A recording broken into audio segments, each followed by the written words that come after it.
DeFrancesco from Loyola University, Chicago, and I'm going to be talking about a new GC method. I'm showing a picture here of my laboratory for two reasons. Number one, I'm very proud of my laboratory, but number two, you can see that there's no LC in sight. So I run a GC lab. My background is in drug chemistry, mostly controlled substances. So when I was tasked with this problem by Majid Afshar, who was at a medical center, I said I'd come up with a GC method. So just a quick review, LC method that already exists. I'm preaching to the choir here. All species can be separated as detected, high degree of speciation. However, only the 16.0.18.1 was assayed and serves as a proxy. The advantages are it's established, it's validated, and it's sensitive. It has a track record. Disadvantages depends on a constant ratio of the ethyl phospholipids and depends on intact molecules, no degradation. In our approach here, what we're doing is we're taking the PET and we're just clipping off the ethyl phosphate headgroup.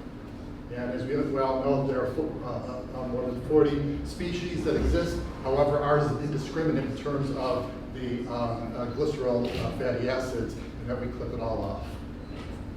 I wasn't quite sure about this cultural reference. People know what this is. Morticia anis. So she used to clip the roses off the stem and keep the stems. We're throwing away the stems and we're keeping the roses. Okay, so our technique is fairly straightforward. We take PET, the ethyl phosphate head group is isolated via derivatization. This captures all ethanol incorporated into the RBCs. Advantages, only one chemical species needs to be analyzed, and it's not affected by lipid degradation due to handling, post-mortem, whatever.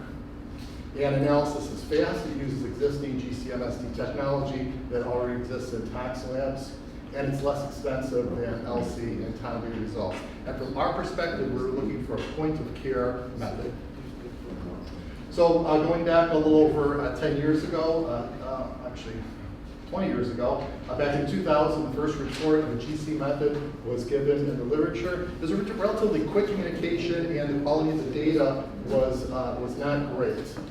What they did was they posted the chromatogram, so they took PET standard, 16.0.18.1, and derivatized it, came up with two peaks, identified the first one as the di-TMS of the ethyl phosphate, second one was the tri-TMS of the free phosphate, and gave these two mass specs.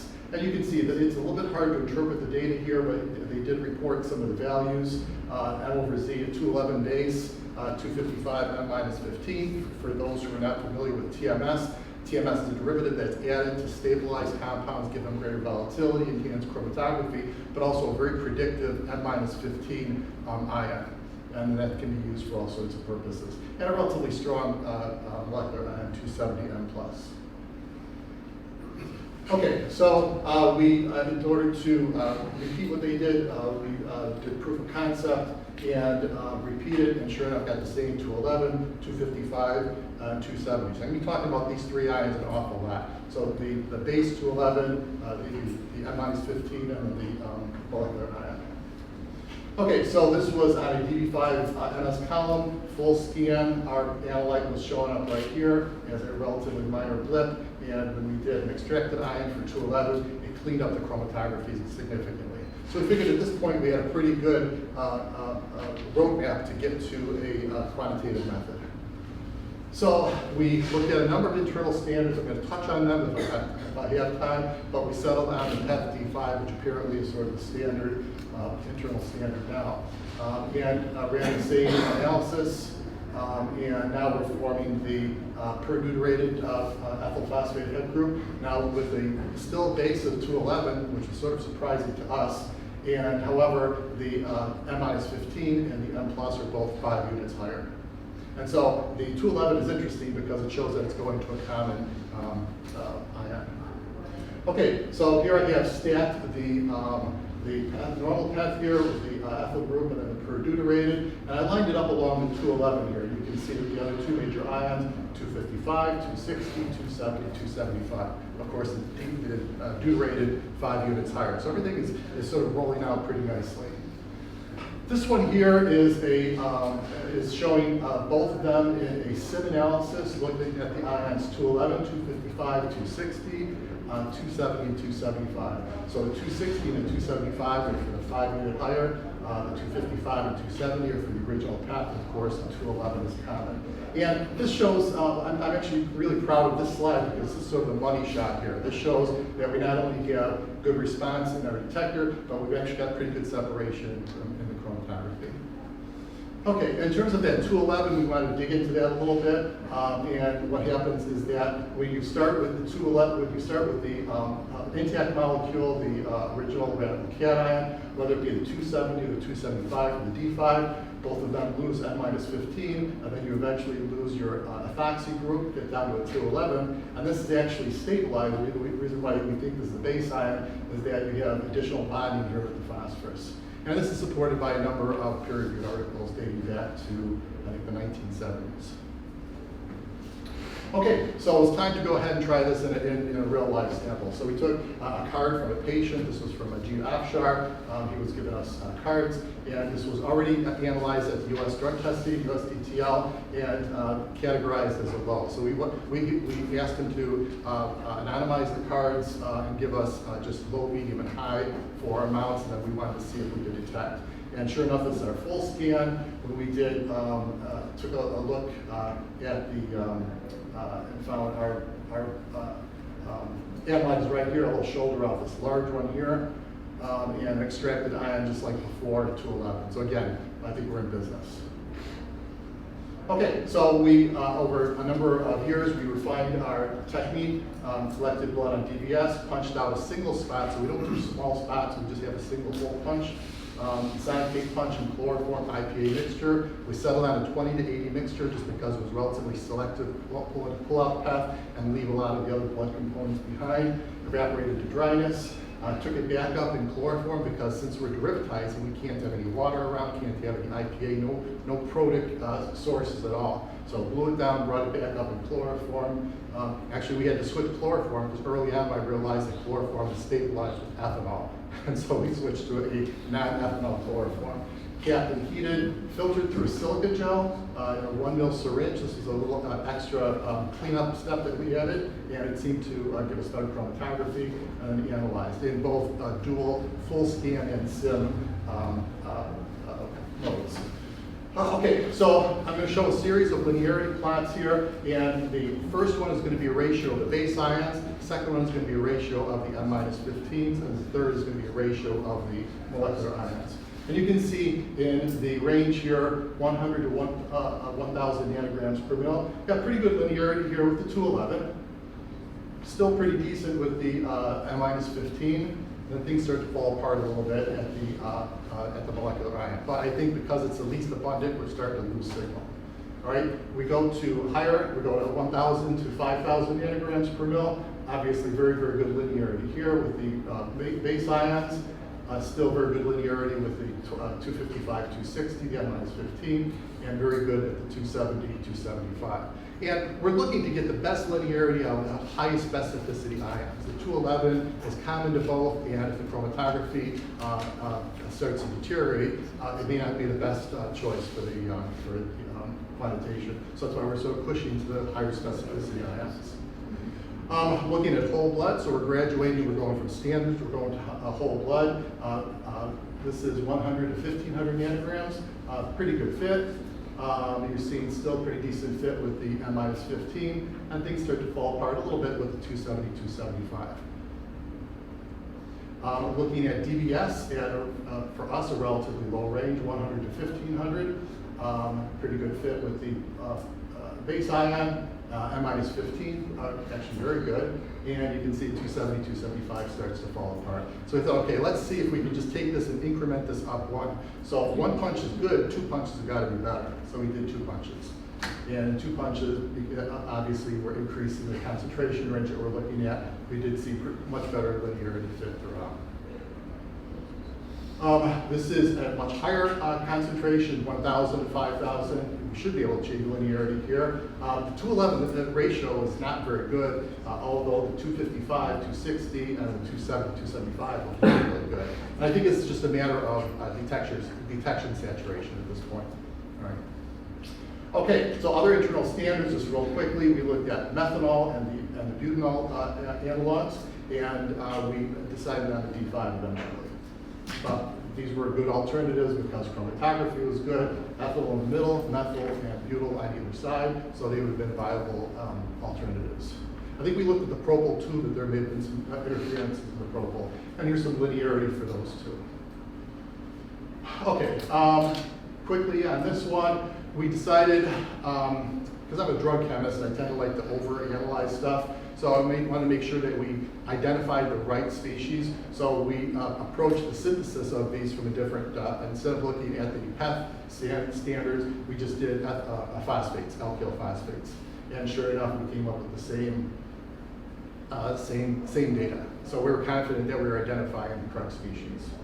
All right, so in conclusion, our proof of concept was established in standards, whole blood, and DBS.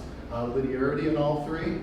A side benefit was we elucidated some phosphate chemistry that didn't exist before in the literature, so that's actually the topic of my first manuscript. New species, future, final method optimization. I still want to do a little bit of tweaking to column phase, temperature program, sim parameters, probably mostly dwell time, and chromatography. We have a bit of a urea problem. Urea sits right on top of our analogs. And that's why we had to modify our solvents to chloroform IPA. We couldn't go straight IPA. If we went straight IPA, it was just a big whopping amount of urea, and it just seemed to mess up our chromatography. And then, of course, complete validation. Here are the references. I'd like to acknowledge tireless work by Gina Afshar, Matthew Reichardt, Jennifer Jakowski, Mary McMillan. The majority, all of these people did this work on their own time, donated time, for over 3 years. This was essentially an unfunded project. I had minimal funding from Ajit Afshar for materials, mostly test standards and such. And the forensic science program at Loyola for the wonderful facilities. And this is a picture of our campus, and we are on the western shores of Lake Michigan. That's what it looks like right now.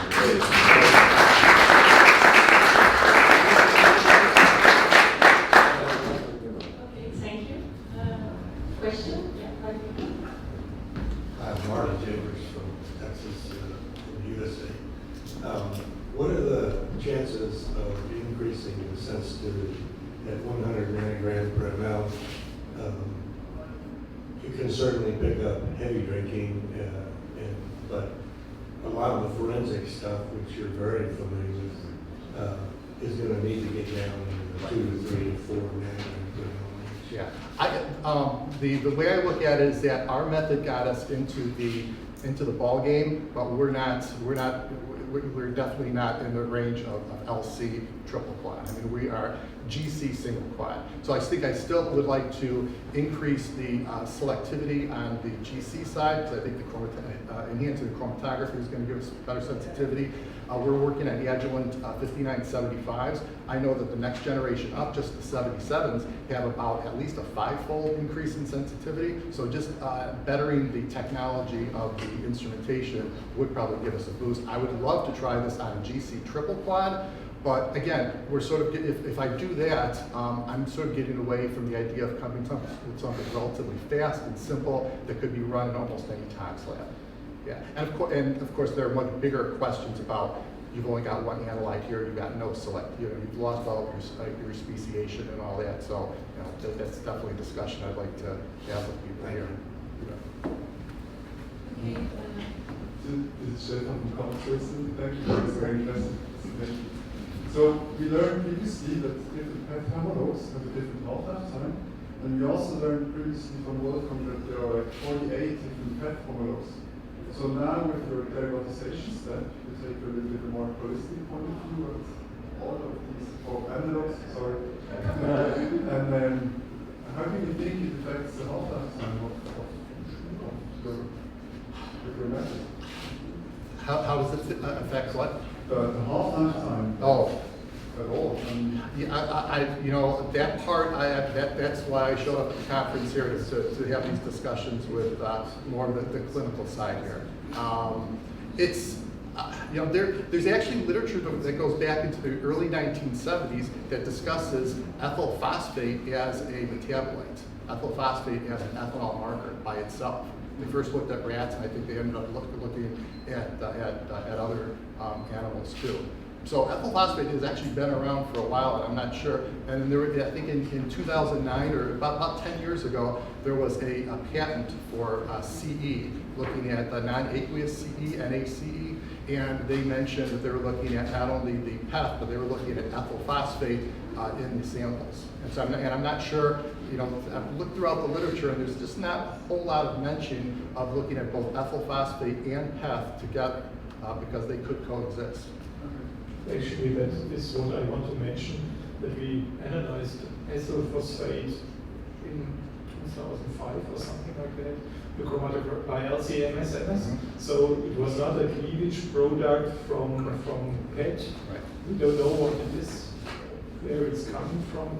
And So you don't think does it really have to do with PET? Right, and so you don't think that it was degradation of an original No, PET I would species? say, yeah, can be, but I Right. don't know it. Right. So, well, we also found ethyl sulfate in white wine. I mean, so ethyl sulfate in white wine is, if this is a non-alcoholic white wine also maybe, I'm not sure idea, but that's the question, is it really a metabolite from PET, or is there a free form of ethyl phosphate also? And what's the mechanism by which it's forming?